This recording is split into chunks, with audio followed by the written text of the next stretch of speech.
kami Roshidah Zaini selaku guru pengajar pendidikan agama Islam dan di SMK Negeri. Saya adalah mahasiswi PPG Batch 2 2024 LPTK Insa Surabaya. Dalam hal ini saya akan melakukan PPL pengambilan video untuk tema tokoh Islam di Indonesia dengan menggunakan model pembelajaran problem based. Mari ikuti bersama. Halo, selamat pagi. Pagi, Bu. Sehat? Enggak, sehat. Bismillahirrahmanirrahim. Assalamualaikum warahmatullahi wabarakatuh. Waalaikumsalam warahmatullahi wabarakatuh. Bagaimana anak kabarnya hari ini? Alhamdulillah. Sehat, baik? Iya. Ya, semoga kita selalu sehat adalah perlindungan Allah Ta'ala. Untuk mengawali kegiatan pagi hari ini, marilah kita berdoa terlebih dahulu. Silakan untuk memimpin doa. Ya. Oke, sebelum kita mulai pelajaran materi hari ini, mari teman-teman kita berdoa terlebih dahulu. Berdoa mulai. Bismillahirrahmanirrahim.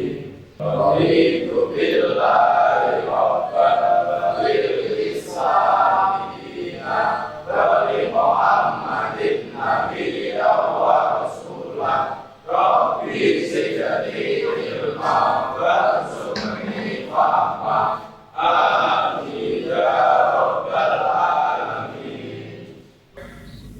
Baik, doa sudah selesai, maka berikutnya saya akan melakukan absensi siswa. Siapa hari ini yang tidak masuk anak-anak? Semua ya? Baik, sebelum kita mulai pembelajaran, saya minta untuk semuanya berdiri.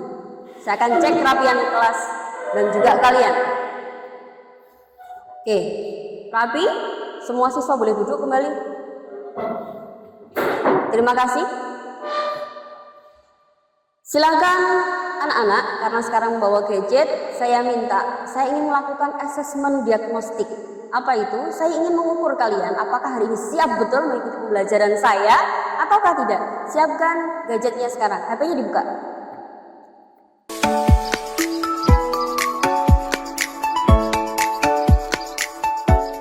Baik, setelah tadi saya membagikan link untuk diisi, kita lihat bagaimanakah hasil dari kesiapan kalian pada kesempatan kali ini.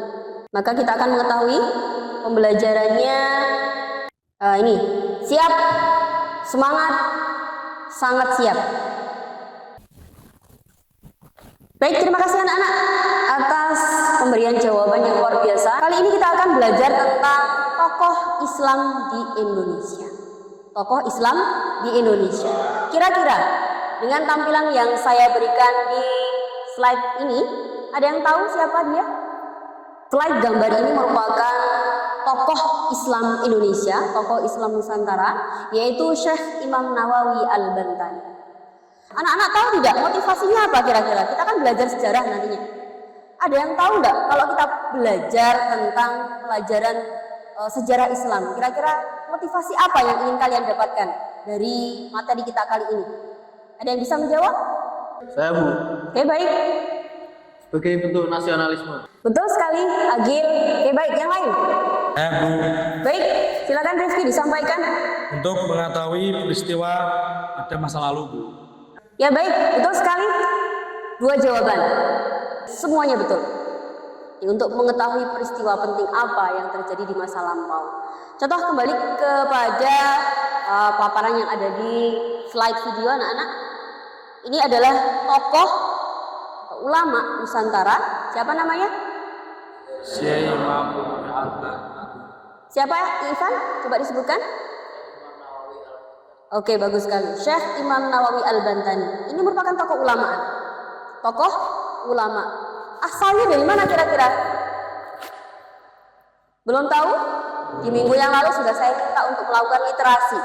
Kira-kira ulama ini juga dari Jawa. Jawa mana tepatnya? Dari Banten.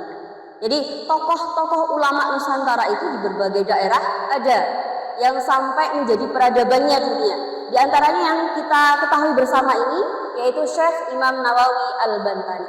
Siapa beliau? Ternyata beliau adalah ahli tafsir, ahli fikih yang mampu menguasai gramatika Arab, ilmu hadis, kemudian tafsir hadis, banyak sekali. Anak-anak, pada kesempatan kali ini saya akan mengorganisir kalian. Ini anak-anak ya, peran tokoh Islam Indonesia. Nah, ini akan kita pelajari sekarang, yaitu yang pertama, mampu menganalisis sejarah dan peran tokoh ulama Islam di Indonesia pada masa perjuangan. Yang pertama, tujuan yang harus kita kuasai. Yang kedua adalah mampu menganalisis dan menjelaskan secara mendalam korelasi antara sejarah perjuangan bangsa Indonesia dengan peran aktif para tokoh ulama Islam. Anak-anak, saya ingin bertanya kepada kalian, kalian kira-kira tahu tokoh Patimura, tokoh nasional tahu tidak? Kapitan Patimura tahu tidak? Cut Nyak tahu tidak? Tahu. Diponegoro, tokoh imam yang saya paparkan tadi, Imam Syekh Imam Nawawi Al-Bantani tahu tidak? Belum tahu, maka akan kita pelajari kali ini. Ini anak-anak, ada beberapa tokoh yang harus kita pahami bersama. Sudah pernah mendengar? Iya. Kalau tadi saya sebutkan ada tokoh-tokoh Nusantara, paham ya? Tetapi ini tidak kalah pentingnya kita mengetahui tokoh sejarah. Karena ini sudah masuk kepada peradabannya dunia. Bahkan dunia tahu siapakah Imam Nawawi. Ternyata nama aslinya adalah Abu Abdul Mu'ti Nawawi Ad-Kanari Al-Bantani. Bagaimana peristiwa pentingnya, menguasai apa? Jadi timelinenya seperti apa, lahir di mana? Ternyata tidak jauh dengan sosok-sosok yang kita kenal tadi. 7 tokoh Nusantara ini memiliki keistimewaan, di antaranya dalam hal sosial, dalam hal pendidikan, dalam hal politik, dan juga penyebaran agama serta pendidikan. Tidak kalah pentingnya ya, kita harus mengetahui bersama. Baik anak-anak, untuk memudahkan pembelajaran karena tujuannya tadi sudah Ibu sebutkan, maka dalam hal ini Ibu akan mengelompokkan menjadi 2 kelompok. 2 kelompok nanti akan mempelajari apa? Kelompok akan saya berikan tugas, kelompok pertama akan saya berikan tugas untuk menulis sejarah singkat atau timeline tentang tokoh ulama nomor 1 hingga nomor 4. Saya bagi menjadi kelompok dulu ya nanti ya. Kemudian yang kedua, kelompok kedua adalah menulis timeline juga sama dengan kelompok yang pertama tadi. Tugasnya sisa dari tokoh 3 tokoh tadi ya, 3 tokoh yang di bawah, yaitu yang pertama Syekh Abdul Rauf, yang kedua Muhammad Soleh, yang ketiga Hamzah Al-Mansuri. Jadi itu bedanya kelompok pertama dan kedua. Saya bagi kelompok sekarang, silakan diurutkan menjadi kelompok 1, 2 dengan menyebutkan angka 1 dan 2. Silakan dimulai. 1. Yang 1 berkumpul di 1, yang 2 berkumpul di 2. Baik anak-anak, setelah saya organisir menjadi beberapa kelompok, maka sudah jelas ya tugasnya tadi? Kelompok 1 jelas? Kelompok 2 jelas? Ya baik, saya akan membagikan LKPD. Nanti sesuai dengan tugasnya masing-masing, silahkan nanti dimusyawarakan bersama, didiskusikan bersama teman-temannya untuk menghasilkan apa yang saya perintahkan. Ini untuk kelompok 1-nya, silahkan diambil. Baik, siap? Siap. Saya beri waktu kira-kira 20 menit untuk mengerjakan tugas dari analisa tersebut. Silakan.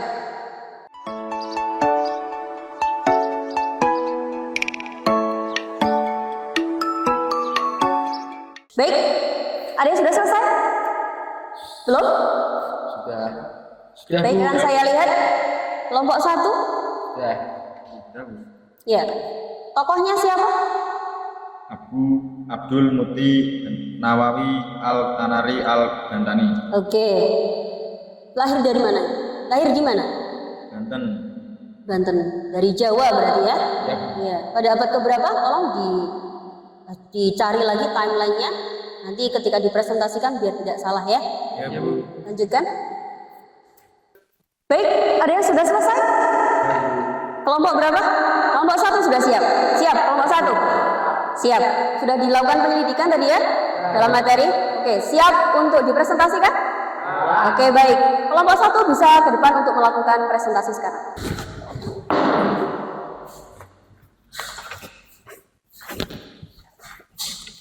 Ya, baik, bisa dipresentasikan? Siap, Bu. Kami dari kelompok 1 akan mempresentasikan tokoh ulama yang bernama Abu Abdul Muti Nawawi Al-Tanari Al-Bantani. Syekh Nawawi Al-Bantani adalah seorang ulama besar yang berasal dari tanah Jawa, tepatnya dari Banten, lahir di kampung Tanara, Desa Tanara, Kecamatan Tritayasa, Kabupaten Serang, Banten pada tahun 1230 Hijriah atau 1815 Masehi. Syekh Nawawi Al-Bantani dikenal sebagai penulis yang sangat produktif di masa itu. Oke, cukup? Cukup, Bu. Ya, siapa namanya tadi?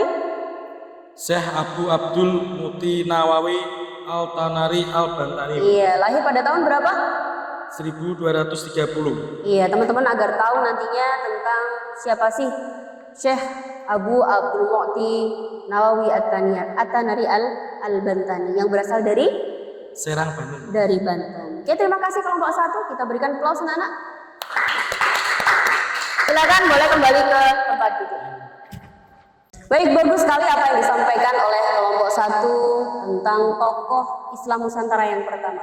Berikutnya akan kita lanjutkan dengan tokoh yang berikutnya dari kelompok 2.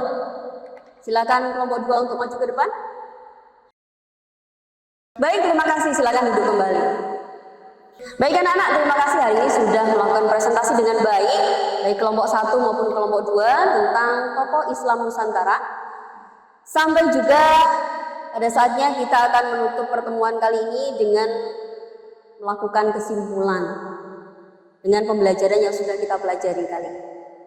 Saya minta ada yang bisa menyampaikan kira-kira apa yang bisa kita simpulkan pada kesempatan kali ini. Saya, Bu. Oke, baik, silakan. Peran krusial ulama di Indonesia dalam berbagai aspek. Ya. Sosial, ulama berperan sebagai pemimpin masyarakat, memberikan nasihat dan menyelesaikan berbagai permasalahan sosial. Mereka juga sering menjadi penengah dalam konflik dan menjaga kerukunan antar umat beragama.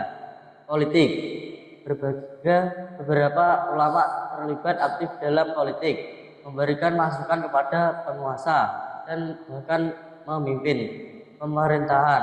Mereka berperan penting dalam menjaga kestabilan negara dan melindungi kepentingan umat Islam. Ya baik, kesimpulan dari pembelajaran hari ini sudah disampaikan oleh teman-teman kita. Di antaranya ada 4 ya. Yang pertama dari faktor penyebaran Islam. Jadi peran krusial ulama kita ternyata juga aktif menyebarkan agama Islam di Indonesia. Selain itu juga berperan aktif dalam bidang pendidikan. Tidak hanya ilmu-ilmu umum saja, ilmu agama pun juga menjadi ranahnya. Yang berikutnya adalah aspek sosial. Sosial ini dengan cara ulama berperan sebagai pemimpin masyarakat, membaur dengan masyarakat. Dan adapun yang terakhir, dalam hal politik, ulama pun juga ikut serta dalam hal politik dengan menjadi pimpinan pemerintahan. Maka dalam hal ini akan lebih cepat penyebaran Islam di Indonesia. Oke, baik anak-anak. Kiranya tadi apa yang menjadi pembelajaran kita hari ini tentang apa? Tokoh Islam di Indonesia. Paham kira-kira ya? Sudah paham betul ya? Ya, baik, mudah-mudahan apa yang kita pelajari hari ini bermanfaat. Ya, selanjutnya akan kita tutup dengan doa. Silahkan dipimpin salah satu untuk memimpin doa penutup majelis pada kesempatan kali ini. Baik, sebelum kita mengakhiri pelajaran pada hari ini, mari kita bersama-sama membaca hamdalah terlebih dahulu. Alhamdulillahirabbil alamin. Baik anak-anak, demikian tadi pembelajaran hari ini tentang tokoh Islam di Indonesia. Mudah-mudahan memberikan manfaat kepada kita semuanya ya. Sampai jumpa di pertemuan yang akan datang dengan materi yang berbeda. Kita tutup. Assalamualaikum warahmatullahi wabarakatuh. Waalaikumsalam.